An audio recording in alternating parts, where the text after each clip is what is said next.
Contract Scotland. So we're just going to begin from the beginning.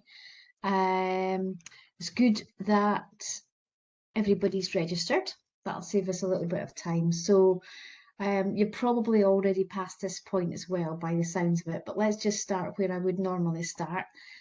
So if you knew what it was actually called, you could put that in there, but I tend to just be safe and go for even part of the buyer name. So I'm just going to put Renfrew in there. It could be Renfrewshire, it could be East Renfrewshire, whatever, but you can put part names in. And we know it's a current opportunity. So put that in and just click on search notices, see what comes up. And this is the one that we're looking at up here, the framework agreement for the provision of trades contractors by Renfrewshire Council. It was published on the 10th. It was published just over a week ago, which means that hopefully you might have even had a chance to have a look at it by now. And it's due in on the 14th of July. One thing before I go any further is I always tell people to put it in earlier than that. Definitely do not leave it till the last day, because you never know what can happen. You can be struck with a bug, your internet could go off, you know, your laptop won't work. Anything can happen. So always make sure that you put it in at least the day before, if not earlier. So what we would do is click on, so although it doesn't look at the top line is actually sort of a blue colour rather than black. If we click on there, it takes you through to the main advert. And as you can see on this one, sometimes if they're using PCS, there's a record your interest button here. But on this one, they're using PCST, which is why we were asking if you have registered with PCST as well. So you can see here it's project code 29443. So you can highlight that and copy it, or you can write it down. And then if you go to PCST, in my case, I've got them both linked, so I can access it through PCS. And it takes me directly to the homepage on PCST. Now, it really is not obvious at all from this home screen what to do next. But this is an ITT, which means it's the whole thing. And then what you'll see up here, you've got My ITTs as a tab, and then you've got ITTs open to all suppliers. In this first instance, until you have expressed interest, then it will be in ITTs open to all suppliers. And again, this is a system that's really good once you get using it, and really good when you're familiar with it. But if you're not familiar with it, it's not instinctive. So in here, you would use a down arrow and put project code, operator contains, and then we can paste in the number. And over on the right hand side here is the search function, this blue button. So if you click on search, you can see all of these lots. So the way that sometimes these frameworks are done, especially on PCST, is that there are separate tenders to be completed for each lot, and you have to express interest in all of them, in the ones that you're interested in. So if we go down to the bottom here, this is the master one. So this is probably where the main SPD, and there might be some generic questions in here, and then you'll have specific ones to each lot. So let's just pretend that we're applying as an electrical contractor.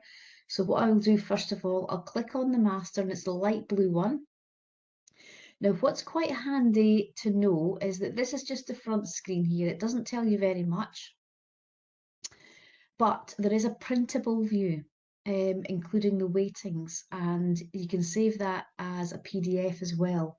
So that's worth clicking on and keeping hold of that. It means that if you do want to share it with somebody else in your organisation, or you want to refer back to the questions without having to log in, then you've got that available to you there. What we're going to do is the blue button up there on the right hand side, we're going to express interest, and it's telling me that I've expressed interest, but I can't submit a response unless I do the qualification one, which is this one, in the multi-lots IT areas visible to the left of your lot response page. So let's just see what that all brings. I'm going to talk you through all of that.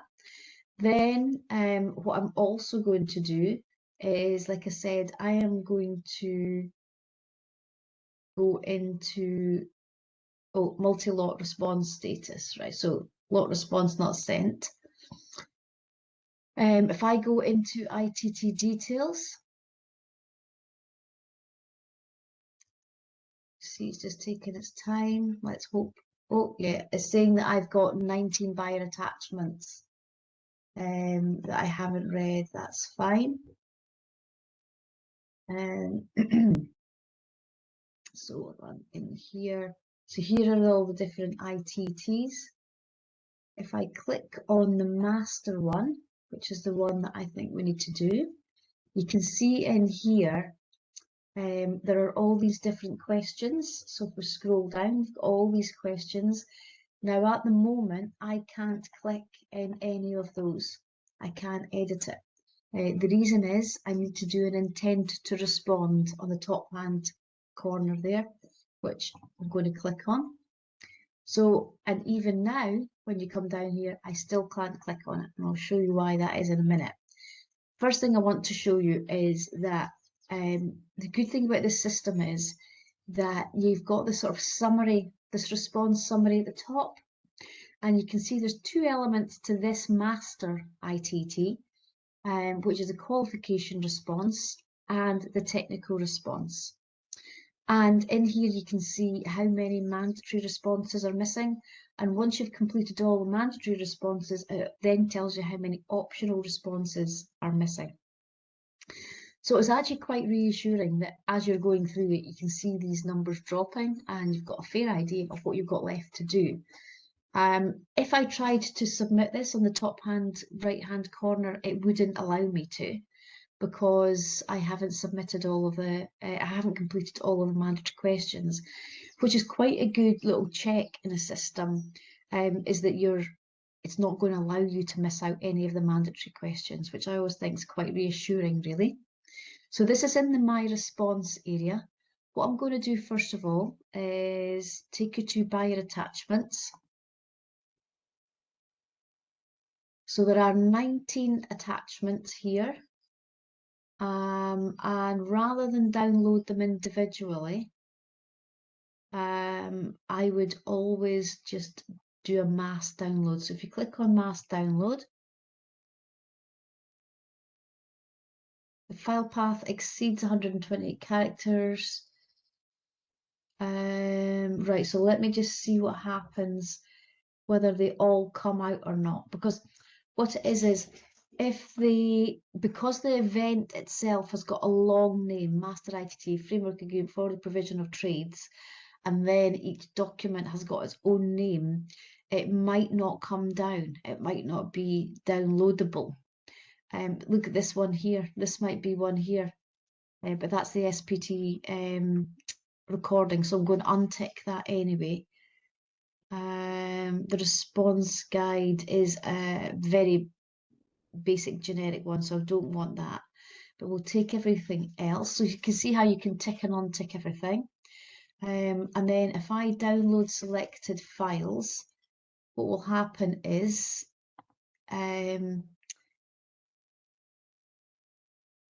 it's in my downloads folder. So you could go and open that folder and just check that everything is there. So if I open that folder, you can see in my downloads that these are the documents that are there. So the first thing you would do is have a look at the invitation to tender and the preambles and specification. Make sure that you understand those. There is a selection procedure for you to read as well. In the standard documents, you've got quite a lot of certificates and declarations that are likely to need completed, but they might be in the PCST as well. So at the moment, I'm not going to go through those documents with you. I just wanted to show you that that's how you do it. That's how you download those documents. So you cancel to come out of there. So if there's a new document or document replaced, you would go in there and you would download, but like say you can tick or untick, or you can just click on one particular document to download it if you want to do that. So I'll also show you while we're up here the messages section. So this is where your question and answers are. So if we go into received, you can see that, well, there was a message 2 days ago about this training today. And also there's been a clarification schedule. So if we click on that and open this up, we'll see what questions have already been asked. So you can see in here,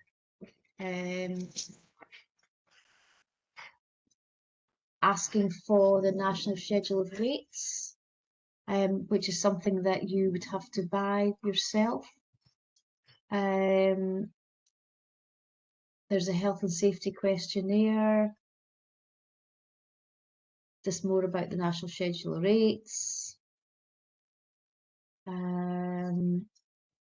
24-25 schedule rates. Is there a limit to how many you can bid for? Doesn't sound like there is. And then they've got estimated project values for each of the lot.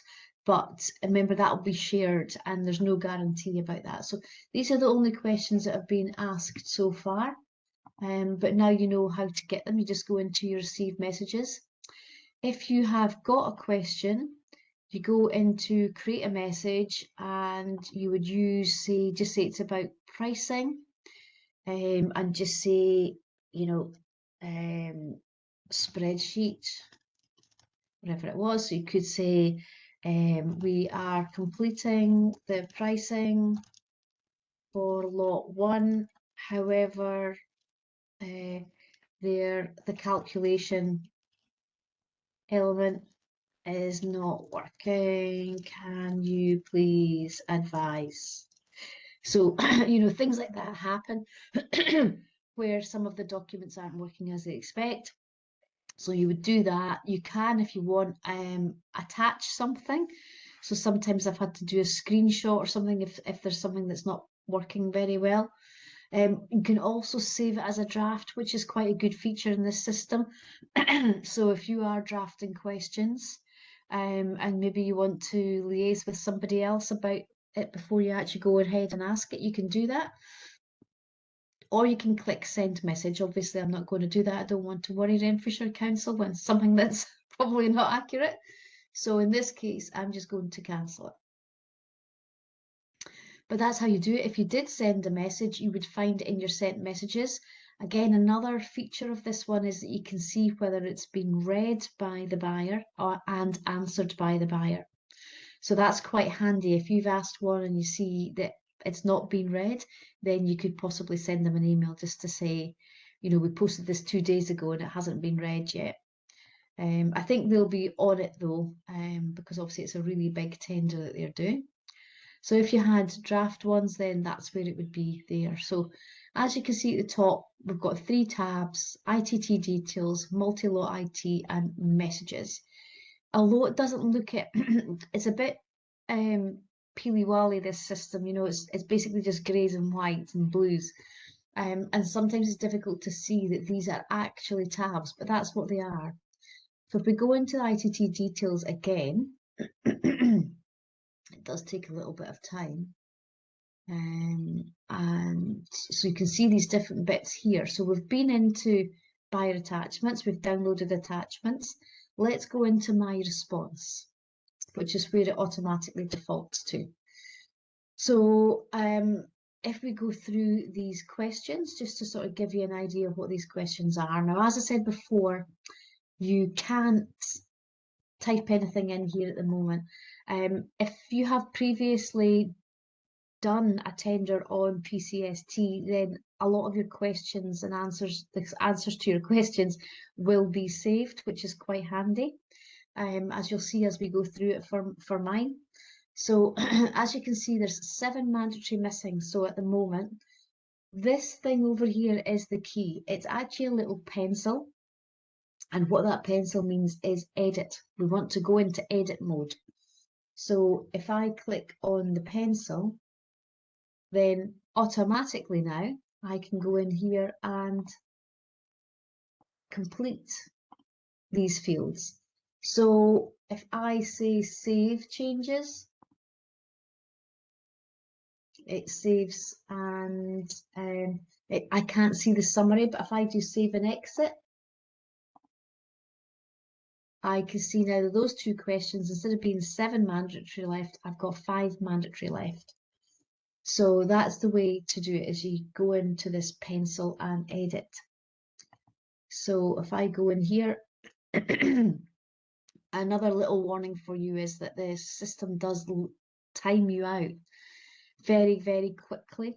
So if you're sort of discussing a question, or you've gone to find something somewhere else, or you've had a cup of tea, you might come back and you might actually still be on this page. It will often tell you that your session has timed out, but sometimes it doesn't. And sometimes you'll still be here and you can still edit answers.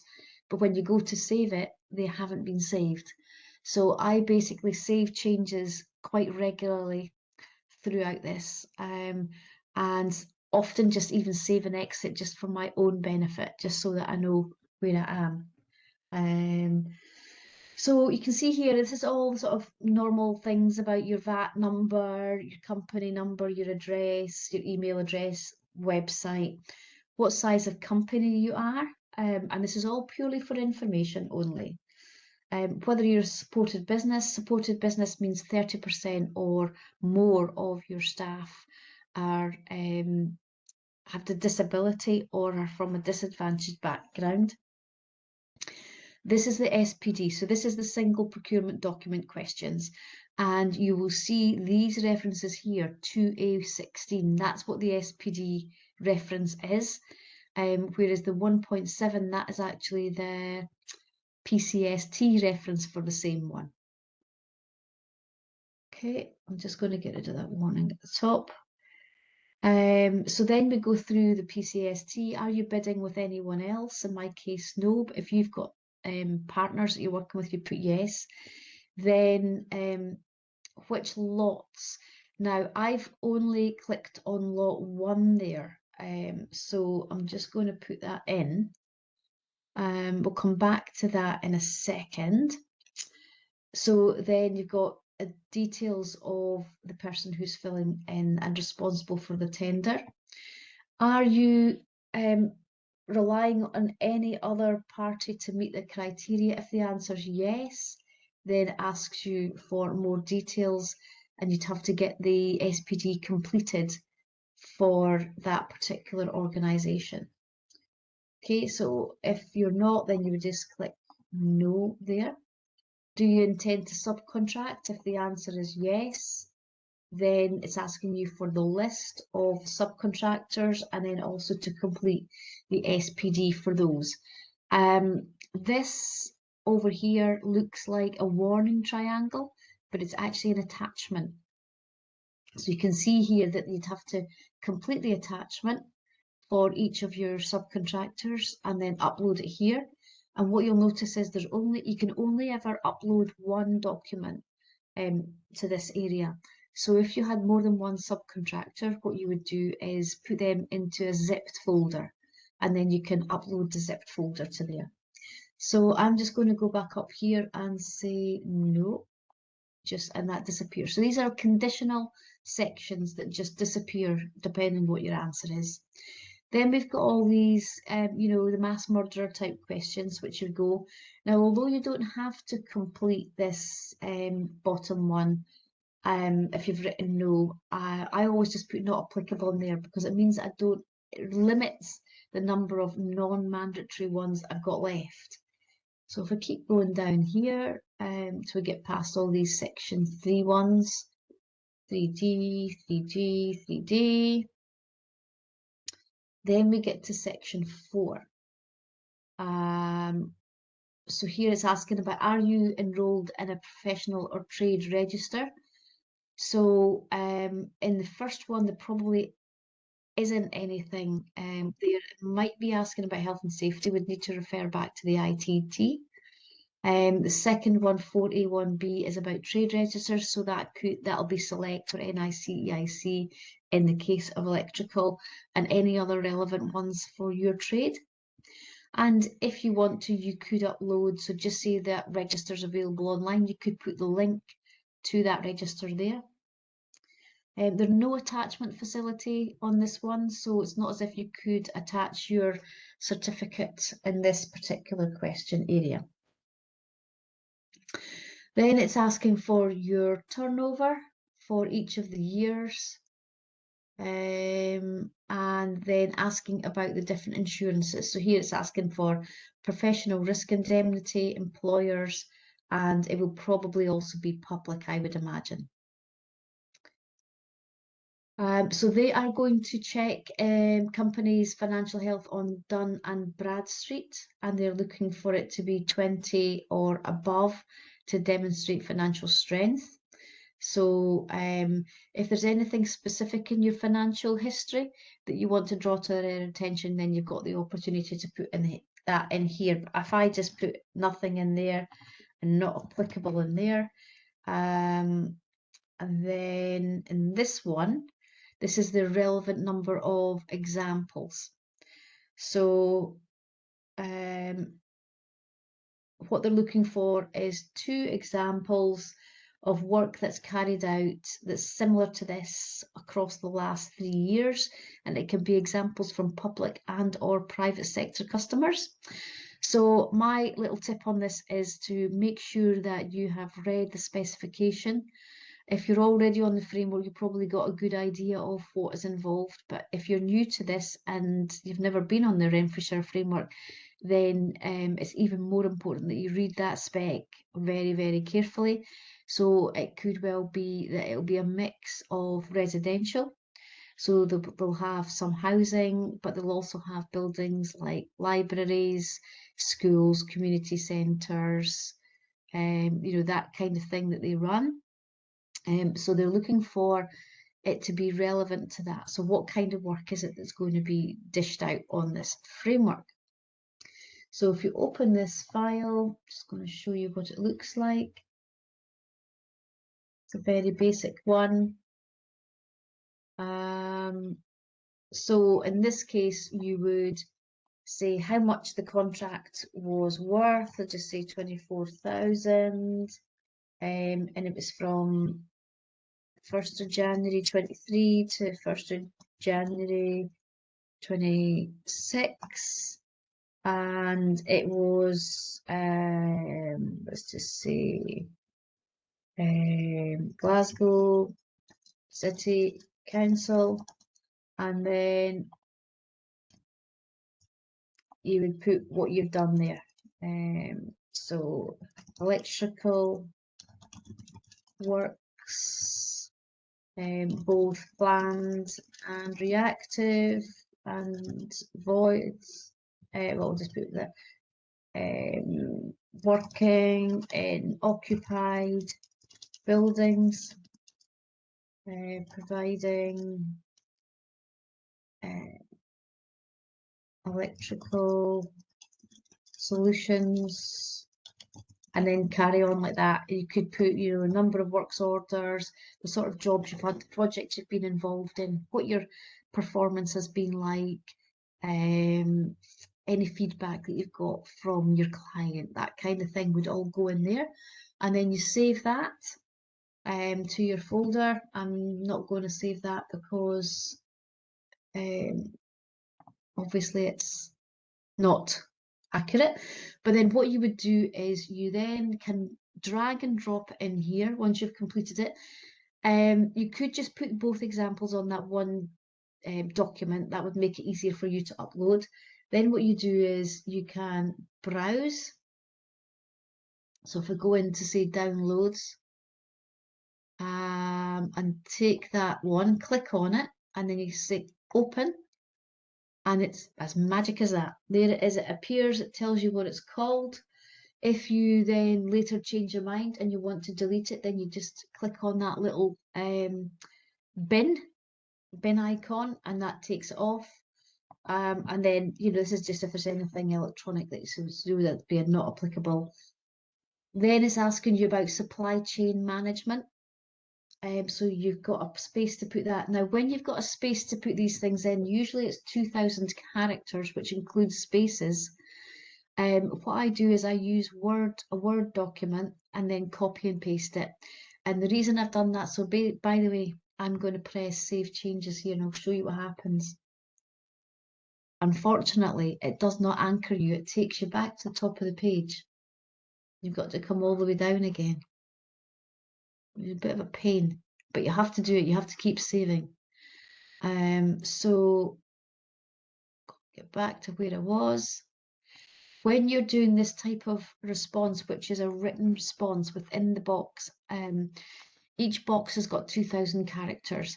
If you use Word, there is a character count on Word, and you can see it's got without and with spaces.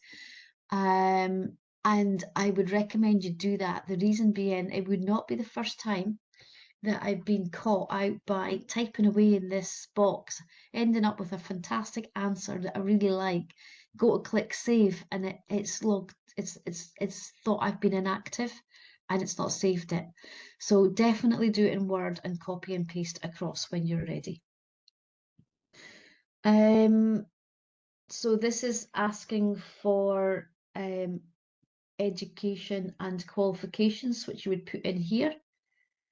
And then the percent you're going to subcontract. This is the bit that if you've got quality assurance, ignore the bit about accessibility for disabled persons.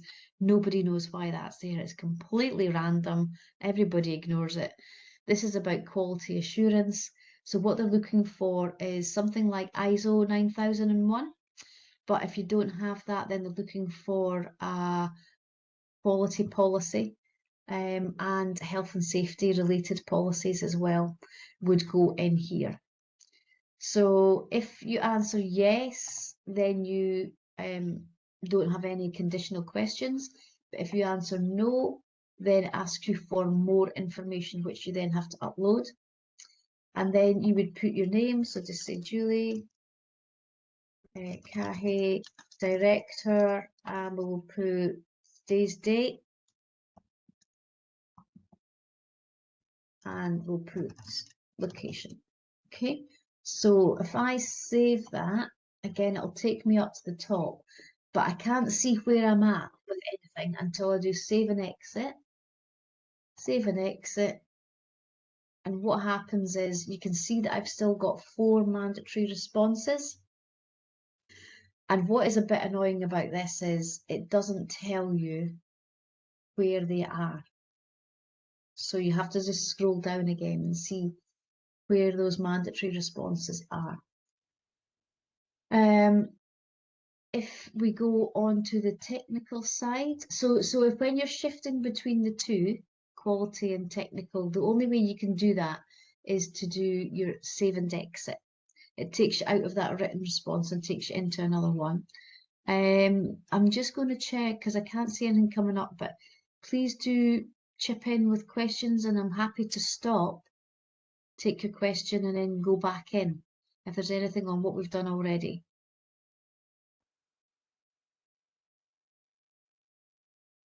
Nothing in the chat, no one's wee hand is up yet.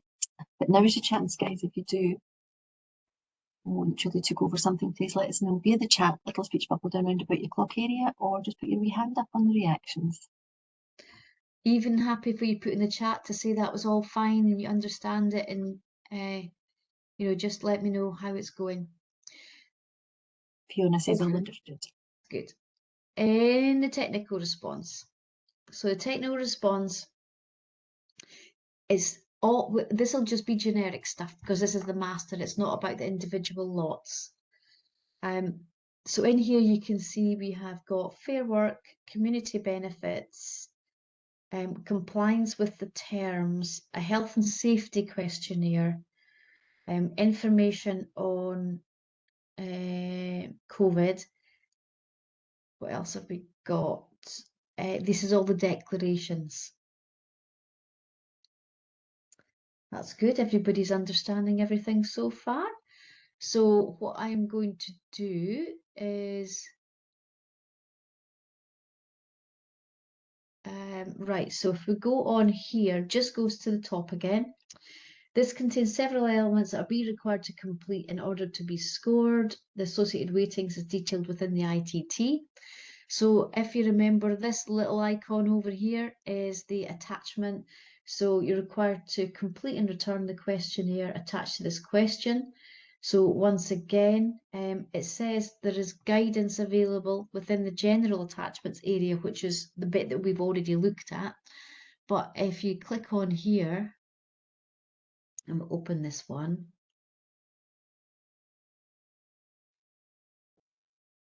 it's telling you what they want you to do, and that you're going to commit to that Fair Work First. So what I tend to do with this is, well, is split it into headings, so that's good already. So for each of these ones under here, you would say what measures you've got in place, and anything you've got in place and anything you plan to put in place as well, for each of these headings. The good thing about doing a Fair Work First question is that it doesn't change much really between tenders. So once you've done it once, you'll have that available. Not that you just cut and paste it exactly, but you'll have the basics available for each of those questions and responses. So obviously with most Word documents, you have to enable editing, and then you would complete your supplier name, what the contract title is, and your response in there. Once you've done that, you would again browse and upload as you did before. Fair Work First, there it goes. So to open that and put that in there. And again, obviously once it's complete, what I tend to do is I have all of these things that need completed in a folder. So I'll have one called Renfrewshire with the closing date on it. And then within there, I've got tender docs where I put all the things that have been downloaded. Then I've got a folder called tender response, and I'd put all the things in there that need done and make a little list for myself of all the things that need to be done and try and knock some of them off. So, you know, if some of them are fairly easy, then I'll just let's just do all these easy ones, get them out of the way, see what chunky stuff we've got left, and then work on the chunky stuff. I just like doing it that way because then at the end, I'm not flapping around trying to do all these easy things when I might have left it all to last minute and get them all done out of the way. And then as well as my tender response folder, I also create a folder called Ready for Upload.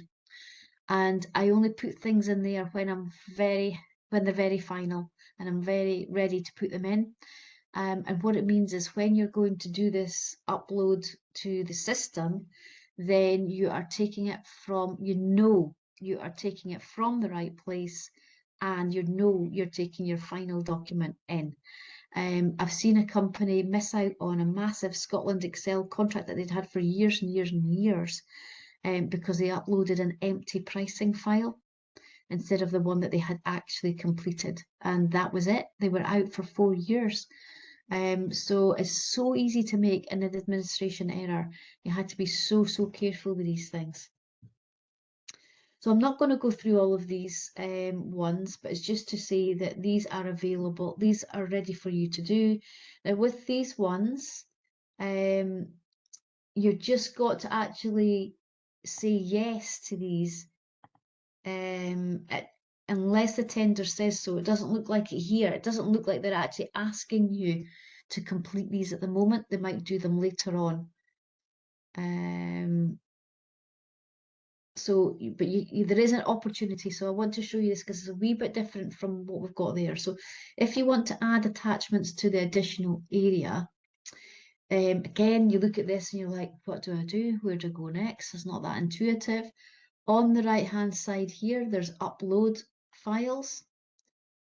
What you can do is you can upload a file in there. You click on it, you click open, put a little description, experience, help if I could type. So obviously you're not going to do that in this case with this particular file. I just want to show you the functionality, and then save. Now you have to also confirm you can upload more files if you want. You can click on here and you can delete that file if you want. So I would confirm that, and then the way that you can check that is if you scroll right down again, you can see that there's a file uploaded there. So if you did want to load attachments to a general area, that's how you do it. So let's just say I am going to save and exit that response. And I'm down to 13 mandatory questions that are missing in that case. So hopefully that has given you a good feel for what you've got to do to complete the Master ITT, which really isn't too bad, and is probably something you maybe want to be getting on with sooner rather than later, and just get that one done. Now, even though there's different lots, you still have to submit each one separately. So once you've done this one, on the top right hand corner, there's this submit response blue box, and you would click on that. Now obviously it's not going to let you do that just now because we have still got mandatory ones missing. But if you click on submit response, and it will tell you that you've submitted it. I'll show you how that looks in a minute. So let's go up here, because this one's a wee bit more complicated and it's got these multiple lots. So it's telling you here that I've got this one. What I'm going to do is go back to the beginning, and I'm going to put in that code again.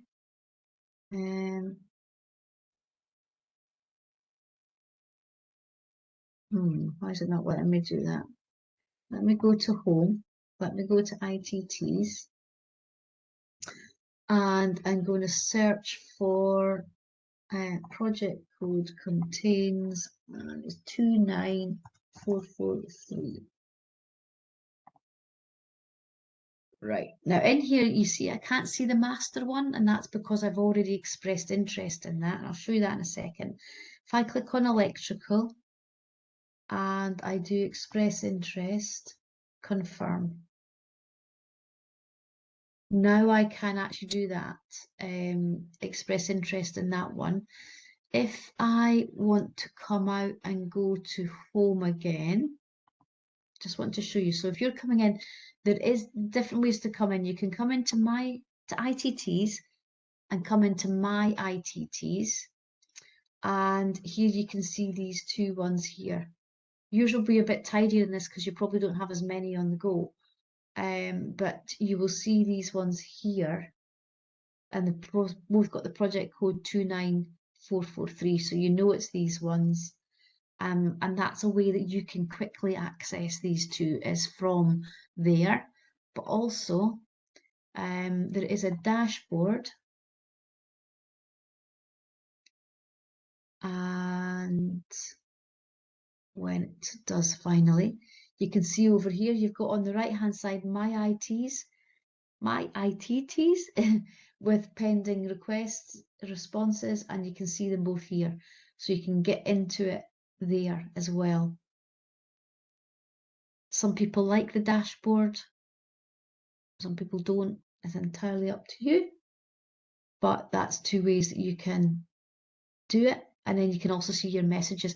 This dashboard is handy for messages because it's so easy. Like if you get an email from them to say there's a new message, which you will do when you've expressed interest, it's actually, when there's so many lots and there's a master, you don't really know which one it is. But if you can see in here, you can see which one it's in, then that's good. So let's go to the lot 1 electrical contractor one, because we've not looked at that. So here you can see there is a message and there's a received message. Now let me see if it's the same clarifications. Right.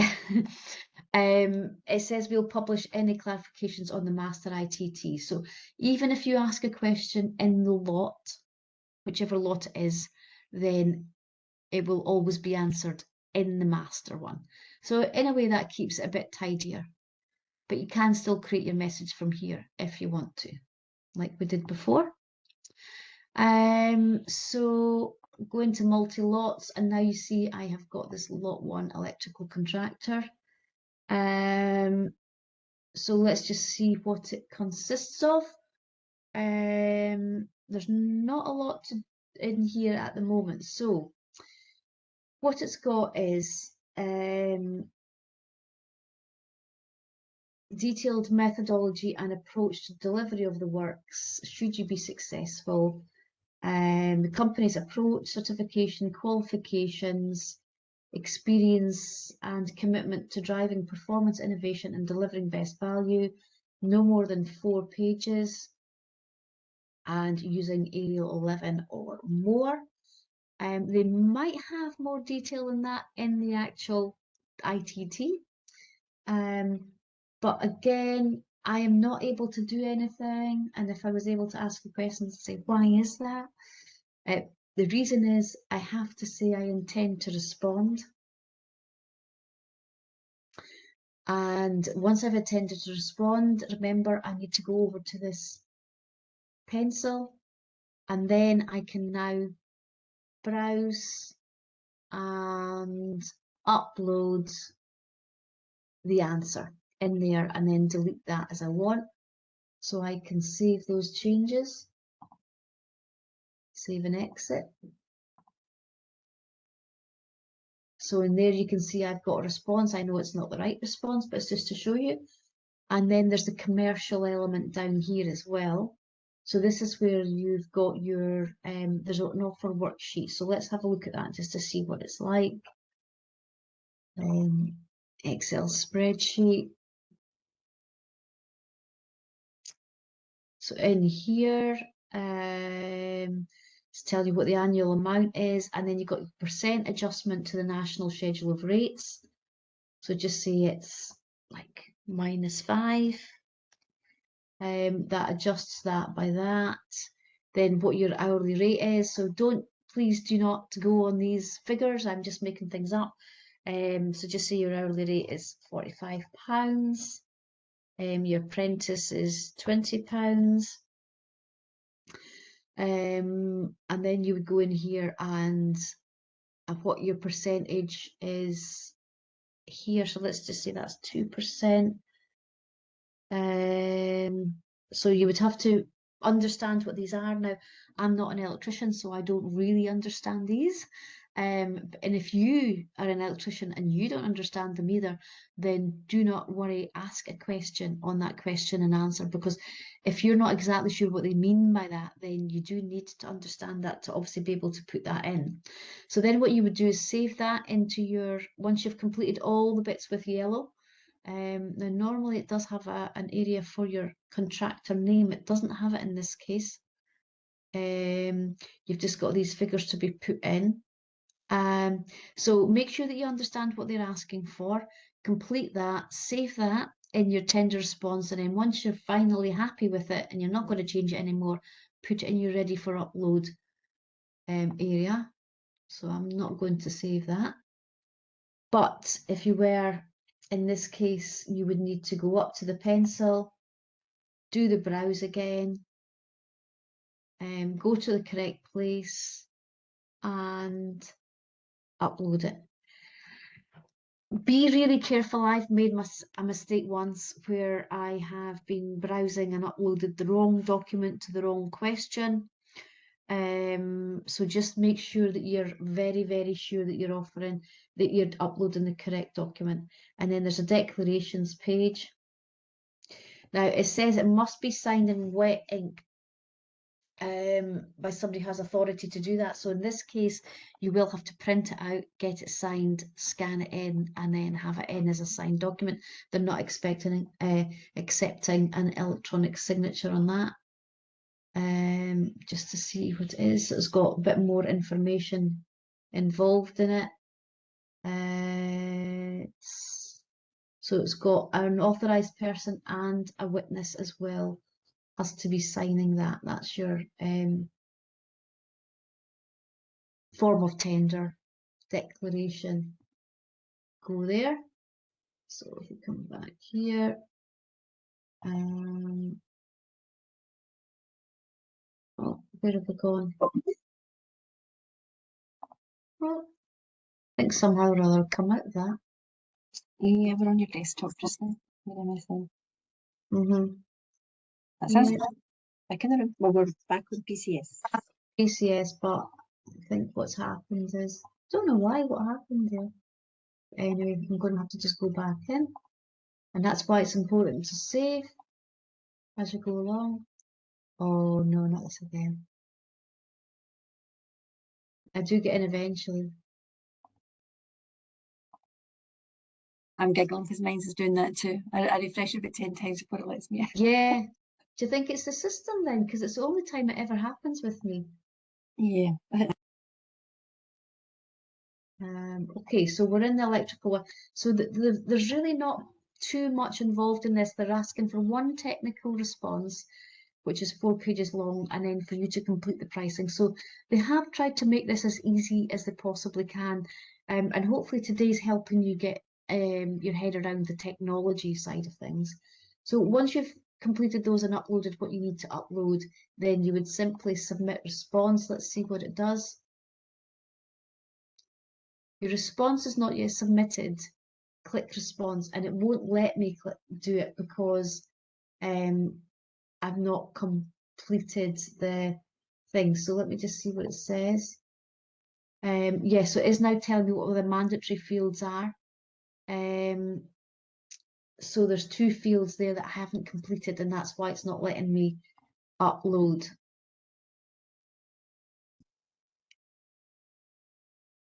Yeah, good question, Fiona. If you've expressed interest and then you don't want to submit it anymore, what you need to do, because I had to do this myself, so I'll do it here just so you can see it. You need to delete those 3 little dots beside submit response. You need to delete the response. So let's delete that response. Then we'll confirm that we're going to delete it. Then what you can do is decline to respond and select a reason. And I'm going to put other, and I'm going to say SDP training and decline to respond. Okay. So then you can see you're back to that bit where it says intend to respond. And so if you decide not to go for a lot, that's the way to do it. I think that's us covered everything. Has anybody's got any questions? Yeah, Craig had a wee question. Fiona said thanks. Craig said, within the master ITT, the 1.11 part 2A lots section of procurement specific question, only lot 1 is identified. Yeah, I did notice that too. I think that's got to be a Q&A back to them. Okay.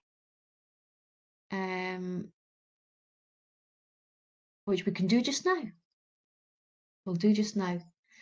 My ITTs, master ITT, messages, create message.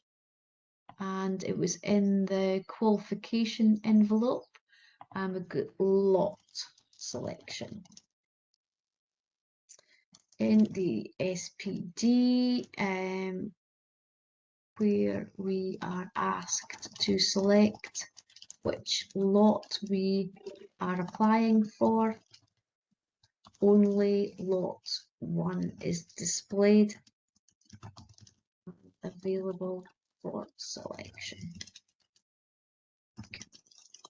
Let's look into this. Thank you. Okay, so that's it. And then we're just going to send that. One thing to do is make sure you don't have your name, don't have your company or anything like that. And then we'll just send that message. And then we can show you in sent. There is the sent message. There's the read by recipient and whether it's been replied to, which is always quite handy. Anything else? Nothing in the chat. So that now is your chance, guys. Now is your chance if you want to ask a question. Put your wee hand up if you want to speak to Julie, or just type it into the live chat if you want us to read it out on your behalf. but nothing else for the moment. Can we cover off the reliance part about maybe if you want to subcontract as versus being wholly reliant on another business? The difference between the two? Yeah, you kind of skipped on it because there's the SPD obviously in the master, and you kind of skipped over it. But I wonder if it'd be worth just noting what the difference is between a subcontractor and a company you're wholly reliant on. Yes, so there are two things is if you are relying on them to meet the selection criteria. So the selection criteria are things like the insurance, the turnover, past experience. So just say, for example, your company doesn't meet those requirements and you have to rely on someone else for that, then you need the full SPD for them. But if it's a normal subcontractor, so just say you are, I don't know, just say you're a general builder, but sometimes you'll bring somebody in for specialist brickwork. Then that you're not relying on them for anything really except for that specialist work. And then there's a sort of cut down version of the SPD that they need to complete, and it's basically just the beginning bit about name and address, company number, and all of the section 3, which is the mass murder questions. That's all they need to complete. So it's actually quite good practice if you do use subcontractors on a regular basis, just to get them to complete the SPD anyway, so that you've got it on your file, and then you're not having to ask them for it each time. You could just send it to them and say, we're going to be quoting you as a subcontractor.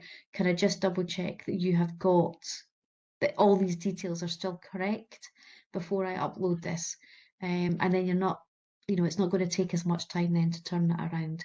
But that's the two differences. If you are reliant on them, it's the whole SPD, and if you're not relying on them, it's part of the SPD. But the attachments within the question keep you right anyway. Perfect, thank you.